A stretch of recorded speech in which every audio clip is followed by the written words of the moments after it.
vérité au cœur de l'information.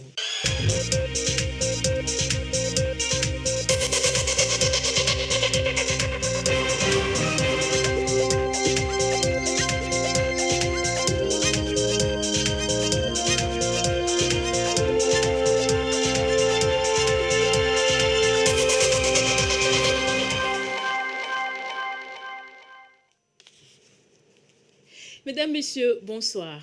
Le 1er mai, une journée spéciale pour le monde du travail. Les travailleurs du monde entier font une pause, s'unissent et réclament à l'unisson l'amélioration de leurs conditions de travail. Cette journée a été entre autres marquée par cette séance spéciale du Conseil national du dialogue social. Le cahier de doléances a pour l'occasion été remis au gouvernement et au patronat. On fera le point dans ce journal. Dans la région des Savanes, le chef de l'État Faure Gnassingbé a mis en place le projet d'urgence de développement. Les leaders communautaires s'organisent dans les communautés bénéficiaires. Nous irons à Gando, dans la préfecture de Loti Sud, pour faire le point. C'était les titres de ce journal. Bienvenue et voici le 20h. Ouvrons ce journal avec ce message adressé par le chef de l'État Faure Gnassingbé aux Togolais. Je souhaite une bonne fête du travail à tous les Togolais des différents secteurs professionnels. Je salue l'abnégation et le labeur de nos concitoyens qui prennent ainsi une part active à la construction de la cité. J'engage tous les acteurs à maintenir constamment la concertation et le dialogue social. Message signé Faure Gnassingbé, le président de la République.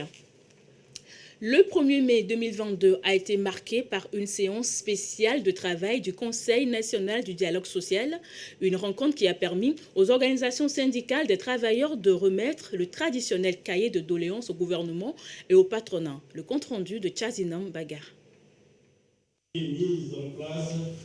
Pour la 3e fois consécutive, urgence sanitaire oblige, c'est le Conseil national du dialogue social qui offre son cadre à la traditionnelle cérémonie de remise du cahier de doléances des travailleurs au gouvernement et au patronat.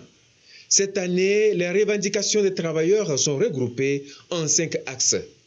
Les organisations syndicales sollicitent plus de moyens afin de mieux prendre en main les problèmes de l'éducation et de la santé à travers une éducation ouvrière approfondie et continue. Nous demandons que le paiement des indemnités de départ à la retraite soit harmonisé. Les centrales syndicales ont acté les mesures gouvernementales pour atténuer la cherté de la vie. Les doléances sont également relatives à la mise à l'écart des centrales syndicales du processus d'élargissement de la couverture santé pour tous, ainsi que le cas des dockers professionnels de la LCT et des travailleurs employés par les églises qui continuent d'exercer en marge de la législation du travail. Le patronat, pour sa part, s'est réjoui de la dynamisation du cadre de concertation État-secteur privé. Il soulève un certain nombre de défis qui plombent les efforts consentis pour rendre le Togo attractif. Il s'agit de l'épineuse question du foncier qui sape plusieurs projets agricoles. Nous ne manquerons pas d'évoquer la pression fiscale forte et pesante, ainsi que la concurrence déloyale. Les employeurs souhaitent que le gouvernement prenne en compte leurs doléances formulées dans le contexte de l'étude d'impact de l'état d'urgence sanitaire sur les entreprises togolaises. La partie gouvernementale a souligné les efforts consentis pour lutter contre la vie chère. On parle de 100 milliards de francs CFA de subventions des produits pétroliers et d'exonération des taxes doublées de plafonnement de prix des produits de première nécessité. Nous prenons acte du cahier de doléances qui a été énuméré par les organisations syndicales des travailleurs. Nous prenons bonne note des préoccupations exprimées par les organisations professionnelles d'employeurs.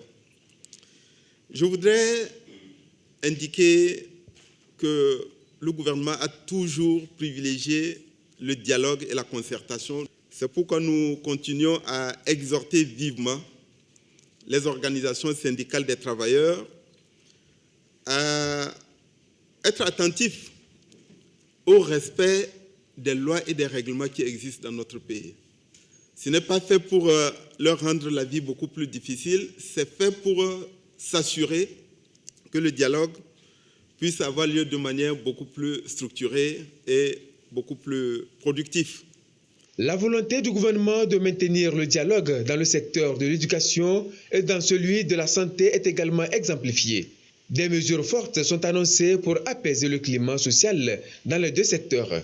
Nous avons constaté qu'en matière de liberté syndicale, qu'en matière d'exercice du droit de grève, il y a sans doute beaucoup de travailleurs qui agissent par méconnaissance. C'est pourquoi nous allons prendre cette initiative au cours de la deuxième moitié du mois de mai, de nous retrouver avec des experts pour échanger sur ce que c'est que le syndicalisme, la liberté syndicale, l'exercice du droit de grève. Nous sommes en train de réfléchir au niveau du gouvernement pour encourager le comité de suivi et d'évaluation mis en place conformément au protocole d'accord d'avril 2018, afin que ce comité de suivi puisse prendre des initiatives au niveau de chaque région, aller à la rencontre des acteurs du système éducatif, à la fois pour partager le contenu du protocole d'accord d'avril 2018, partager le contenu du mémorandum d'attente du 10 mars 2022 et permettre au gouvernement à cette occasion de rappeler les nombreuses mesures qui ont déjà été prises pour assurer la réforme et la modernisation de notre système éducatif. Le recrutement prochain de 3000 enseignants fonctionnaires et de 250 élèves enseignants dans les filières scientifiques est également abordé. Le gouvernement invite toutes les organisations syndicales au dialogue, quelles que soient les divergences. Jour de fête également au ministère de l'Enseignement technique et de l'Artisanat. Enseignants et personnels du ministère, tous mobilisés avec à la clé des doléances adressées au ministre de tutelle. Le reportage de Honorine Amouzouvi, Solange Amondé, avec la voix de Sandra Aziagbe. Le personnel de l'enseignement technique et de l'artisanat célèbre la fête du travail après 12 mois de dur labeur. Mis à part le côté festif, ces agents ont présenté leur cahier de doléances à leur responsable, le ministre en charge de l'enseignement technique et de l'artisanat. Ce dernier les a écoutés et les a exhortés à plus d'abnégation et de professionnalisme afin de former des hommes compétents. Nous remercions tous les acteurs du ministère chargés de l'enseignement technique et de l'artisanat pour les efforts déployés dans la mise en œuvre des projets de la feuille de route gouvernementale 2020-2025. Nous nous engageons à faire mieux. Nous lançons un appel pressant à tous les acteurs du secteur de l'enseignement technique, de la fonction professionnelle, de l'artisanat pour un travail un peu plus assidu, pour un engagement soutenu et pour la recherche de l'excellence. Premier maire rappelle à une réflexion profonde sur les conditions de travail et les aspirations de tout travailleur. Et votre chaîne, la télévision togolaise, n'était pas en reste. Le personnel a célébré le 1er mai dans la convivialité et le partage. Des doléances ont tout de même été adressées au ministre de tutelle pour l'amélioration des conditions de travail. Sandra Aziagbe. 1er mai, jour de mobilisation des travailleurs de tous les secteurs d'activité. À la télévision togolaise, l'événement a réuni journalistes, techniciens de son et d'image, réalisateurs et le personnel d'appui et de l'administration autour de leur ministre de tutelle. Ministre en charge de la communication, professeur Akoda Ayewadan. Tout est mis en place, les petits plats dans les grands, pour qu'une fois dans l'année, ces fonctionnaires de l'État se passent des micros, des caméras et plateaux pour un moment de convivialité.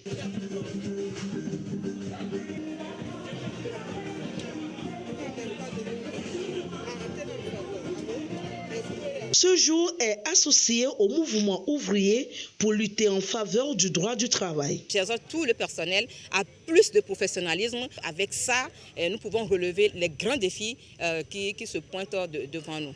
Nous souhaitons qu'il y ait une amélioration des conditions de travail de nos agents et pourquoi pas des conditions de vie. Parce que nous espérons beaucoup de choses de la hiérarchie. Ces revendications ne sont visiblement pas tombées dans les oreilles de sourds. Et dans la mesure du possible, Akoda Ayewadon a promis de porter plus loin leurs doléances tout en les exhortant au travail bien fait. Les difficultés, nous en rencontrerons systématiquement. Mais au quotidien, là aussi, il nous revient d'identifier les voies et moyens pour améliorer ensemble nos conditions de travail. Et je voudrais vous rassurer sur la disponibilité du ministère à œuvrer pour que ces différentes doléances puissent être réalisées. Toute cette célébration reste toujours un moment de partage, mais dans le strict respect des mesures barrières contre le Covid-19. La station du plaisir Radio Lomé a également marqué une pause ce 1er mai. C'est pour la traditionnelle célébration de la fête du travail. Le compte-rendu de Edwige Atakba-Bassabi. La station du plaisir. Et le plaisir se vit en ce 1er mai par tout le personnel de la Radio Lomé.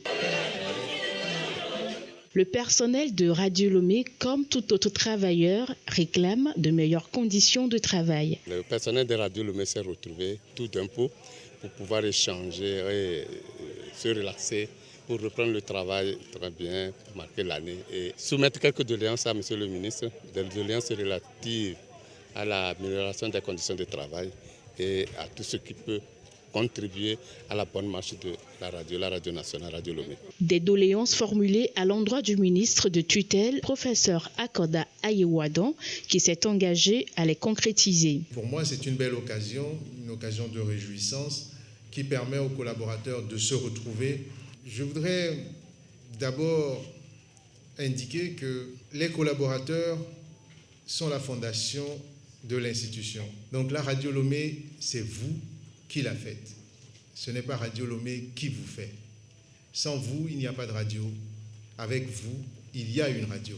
Il nous faut maintenant envisager les conditions dans lesquelles le travail que vous faites au quotidien peut s'améliorer. Le 1er mai date de 1886, année au cours de laquelle des travailleurs de Chicago trouvent la mort lors d'une revendication ouvrière pour améliorer leurs conditions de travail. L'actualité ce soir, c'est aussi la célébration demain de la fête du Ramadan.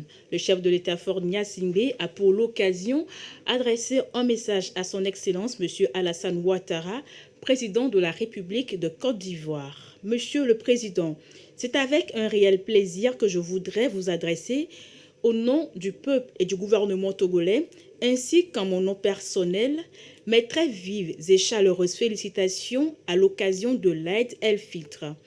En cette solennité, il me plaît tout particulièrement de former pour vous-même et pour votre famille mes vœux ardents de santé et de bonheur ainsi que mes souhaits de prospérité continue pour tout votre peuple.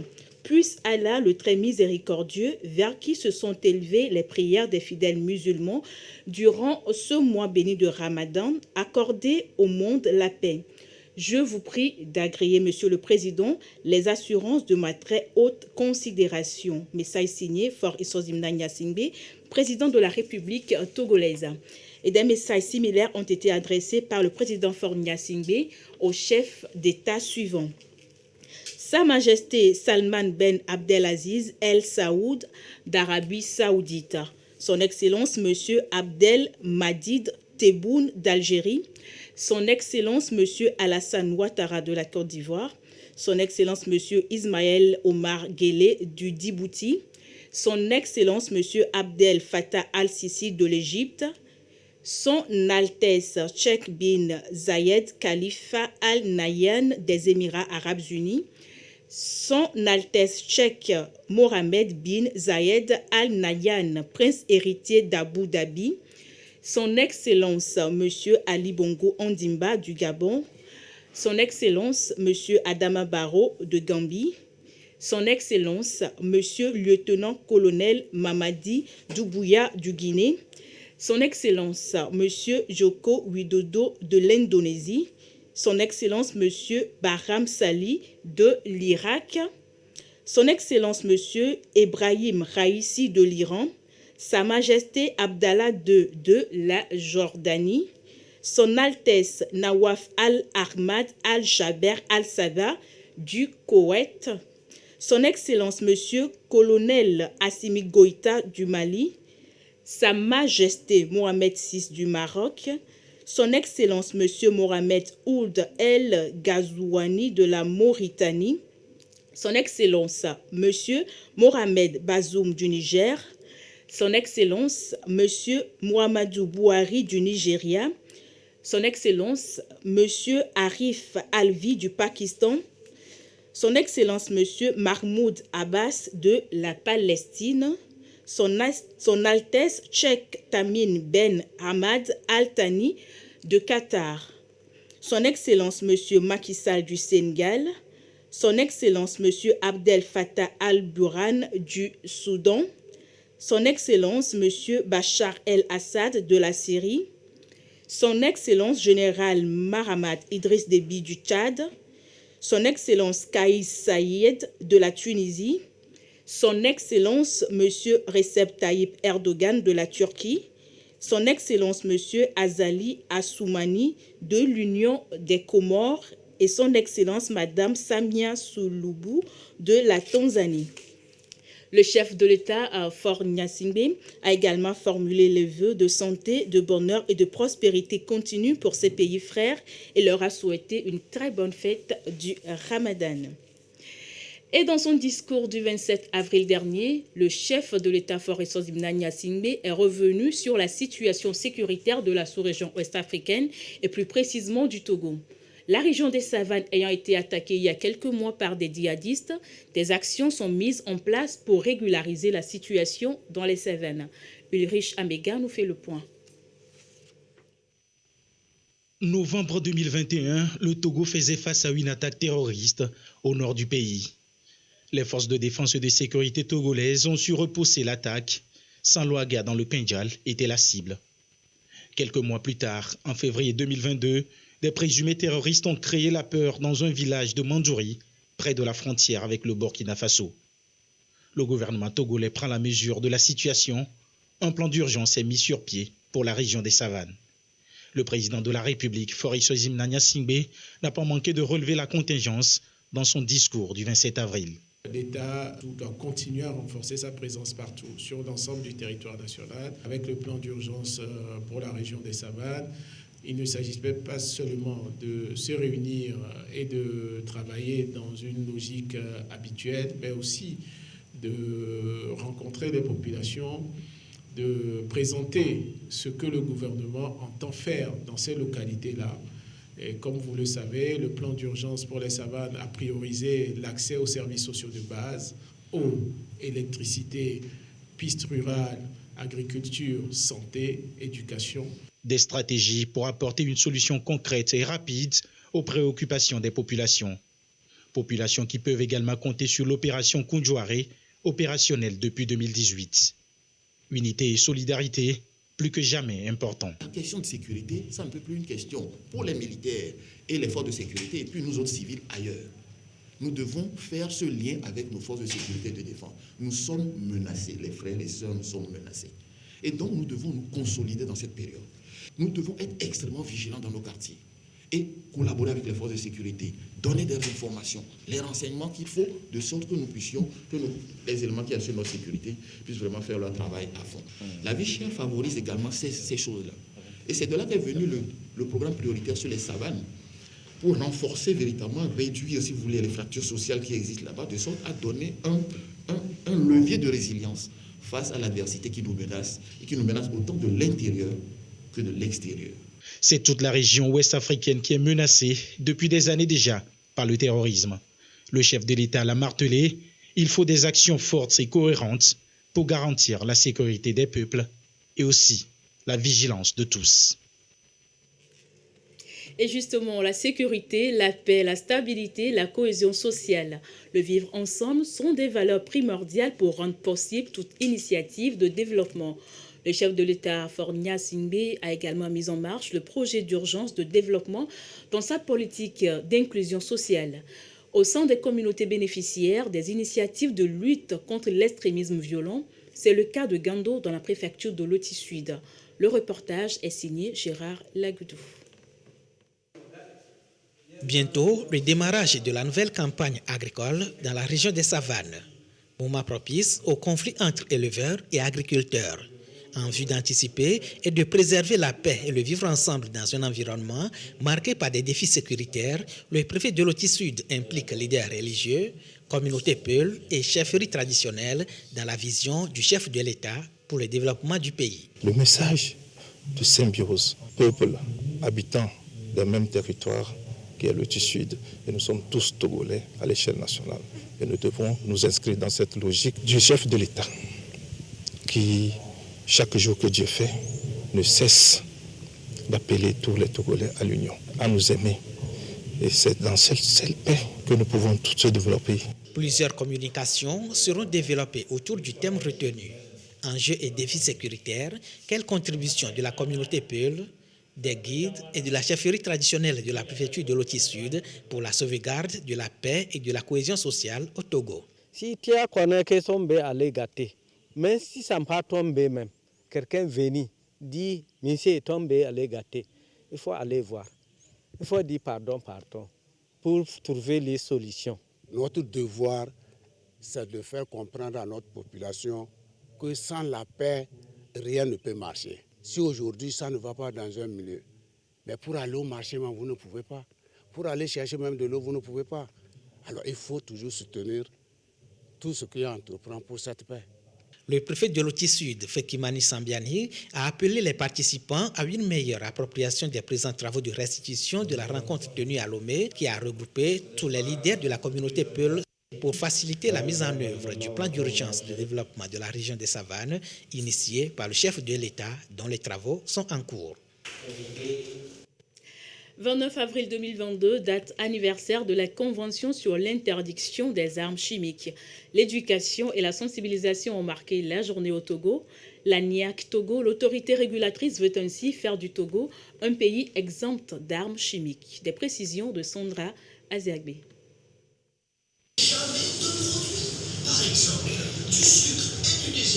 D'un produit du quotidien, un usage inapproprié, cela peut causer de grands dégâts à la personne humaine et à l'environnement. Les étudiants de l'École supérieure des techniques biologiques et alimentaires Esteba et ceux du département de chimie ne le savent que trop bien, mais l'autorité nationale pour l'interdiction des armes chimiques a choisi de célébrer ce 25e anniversaire de la convention fondatrice avec ses partenaires de choix. Chaque année, il y a plus de 400 000 produits chimiques, nouveaux produits chimiques qui naissent. Nous avons pensé sensibiliser au mieux les étudiants sur le double usage de ces produits chimiques. Ils sont les acteurs, ils sont les premiers acteurs de ces nouveaux produits chimiques. Donc à la base, il faut les former, il faut les sensibiliser, il faut qu'ils comprennent que ces produits chimiques ne doivent pas être utilisés à des fins malveillantes, mais utilisés à des fins pacifiques. Sait-on déjà que l'autorité nationale pour l'interdiction des armes chimiques, ANIAC Togo, sensibilise et lutte contre les usages irresponsables des produits chimiques?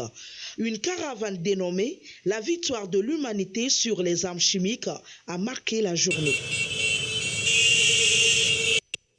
C'est déjà la grande saison des pluies dans le septentrion. L'annonce a été faite par la Direction générale de la météorologie au cours de la traditionnelle publication de prévention météorologique. Des informations utiles et pratiques ont également été délivrées à l'attention des acteurs agricoles. Isaka Aruna, Ulrich Amiga.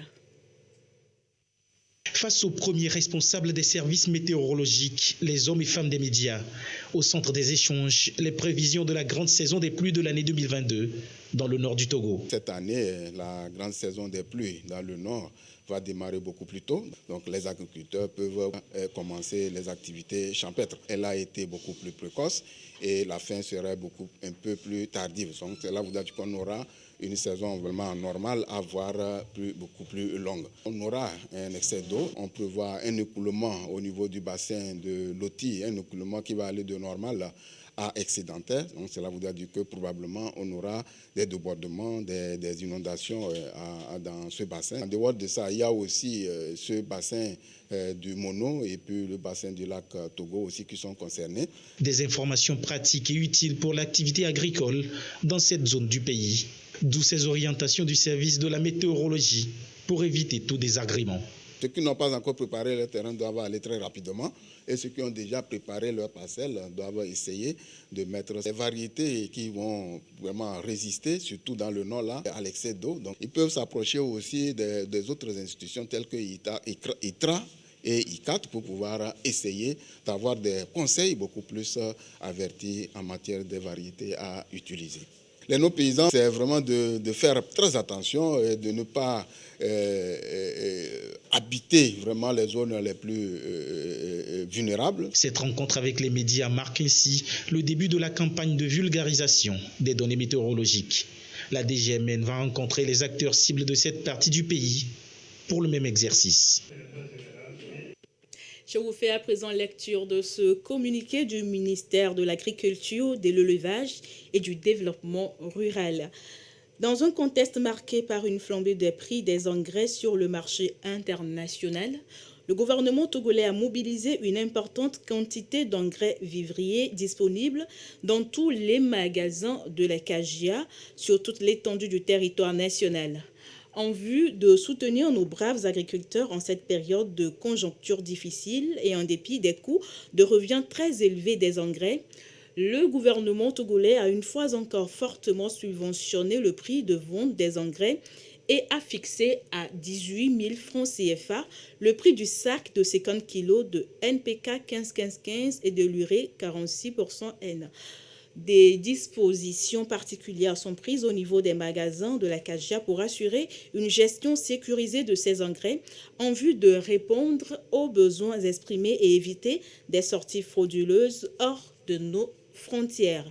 Le gouvernement invite les producteurs et l'ensemble des acteurs du monde agricole à respecter les mesures prévues pour éviter la spéculation sur ces engrais fortement subventionnés. Les contrevenants seront soumis à la rigueur de la loi. Un communiqué signé par le ministre de l'Agriculture, de l'Élevage et du Développement rural, Antoine Lekba Begbeni. Dans la suite de l'actualité, le parti politique Nouvel Engagement Citoyen Net à 10 ans, une série d'activités a marqué cette célébration au programme de ce jubilé d'État, un congrès qui a réuni des militants des régions des plateaux et de la maritime à Lomé. Des précisions de Isaka Aruna avec la voix de Christine Peteki à Ludé. Bouquet final de la célébration des 10 ans du parti Le Net, Nouvel Engagement Togolais. À l'affiche, son président Thierry Tama et son état-major. En toile de fond, le parcours du parti sur les 10 dernières années. Ce n'est pas facile de faire ces 10 ans. On a eu beaucoup de coups de gauche à droite. Quand au bout de 10 ans, il y a du résultat. Nous sommes l'un des rares partis de l'opposition à avoir, en dehors des partis, des grands partis qui sont connus traditionnellement, à avoir pu présenter aujourd'hui 3 députés à l'Assemblée nationale. Vous savez, il y a des partis qui sont là depuis les années 90, qui n'ont jamais réussi à faire rentrer un seul député à l'Assemblée nationale.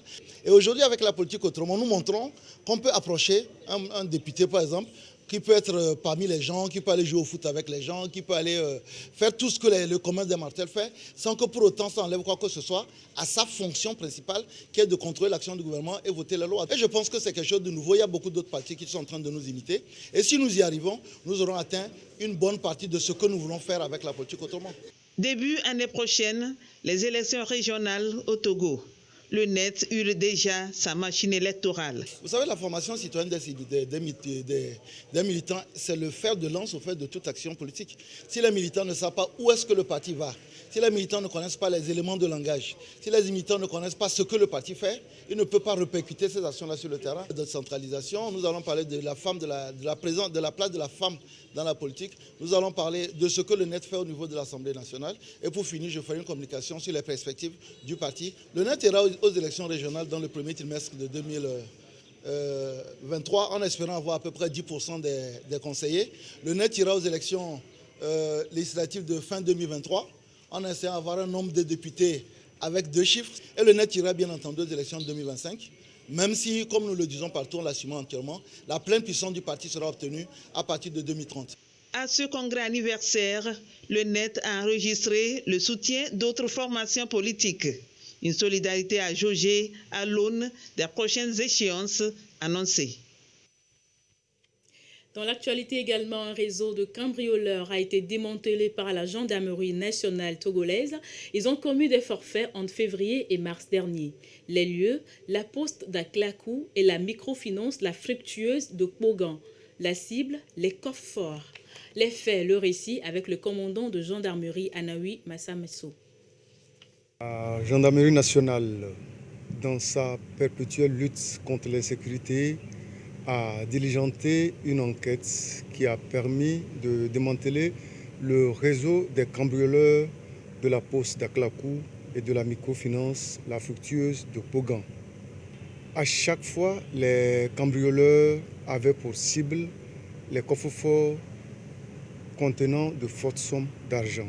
L'enquête ouverte par la gendarmerie nationale a conduit à l'interpellation du nommé Ayi Kenvi Kevin, membre du réseau. Les investigations menées autour de sa personne ont permis par la suite d'interpeller 5 autres complices. Ces malfrats, armés d'un fusil et d'un pistolet de fabrication artisanale et spécialisés dans le cambriolage des institutions financières, sont en majorité des repris de justice. Si à Aklakou, ils ont bénéficié de la complicité de l'agent de sécurité, à Pogan par contre, l'agent de sécurité étant absent, ils ont agi sans être inquiétés. Heureusement, sur le chemin de repli, leur véhicule s'étant enlisé dans le sable et surpris par une patrouille de la gendarmerie, ils ont dû abandonner le véhicule contenant le coffre-fort.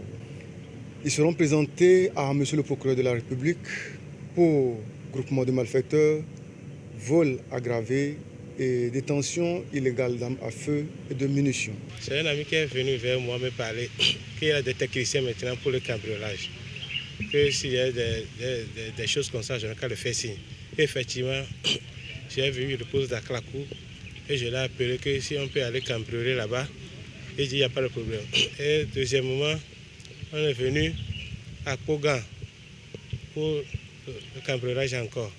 Mais malheureusement, ça n'a pas pu marcher. En Guinée, la transition va durer 39 mois. Une décision consensuelle d'après le colonel Mamadi Doumbouya. La question est de savoir si ce calendrier sera accepté par la communauté économique des États de l'Afrique centrale. Il faudra encore attendre 3 ans et 3 mois avant le retour à un régime civil en Guinée. L'annonce a été faite samedi par le chef du gouvernement de transition. Le colonel Mamadi Doumbouya évoque une décision consensuelle issue des consultations organisées dans le pays.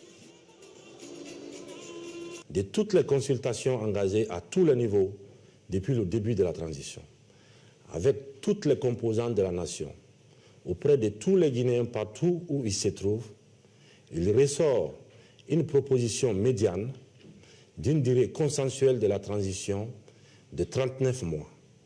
Le CNRD et le gouvernement à leur tour soumettront au CNT, qui tient lieu de Parlement, cette proposition qui est consécutive à de larges et patiente concertation. Plus de 7 mois après le coup d'État ayant chassé du pouvoir l'ex-président Alpha Condé, les Guinéens sont donc enfin fixés sur la durée de leur transition. Reste à savoir si le calendrier sera accepté par la CEDEAO qui penche plutôt pour un retour rapide des civils aux affaires. Retour en page nationale et pour finir, la situation de la pandémie au Covid-19 au Togo ce dimanche. Nombre de cas confirmés, 36 991. De nouveaux cas. Nombre de personnes guéries, 36 693. 5 nouveaux guéris depuis hier. Nombre de cas actifs, 25 et 273 décès. Des chiffres communiqués par le ministre de la Santé, de l'Hygiène publique et de l'accès universel aux soins, le professeur Moustapha Mujiawa. Ainsi s'achève cette randonnée de l'information. Merci à vous de l'avoir suivi et merci à toute l'équipe qui l'a réalisé. Bonne fête à tous et à toutes. À demain.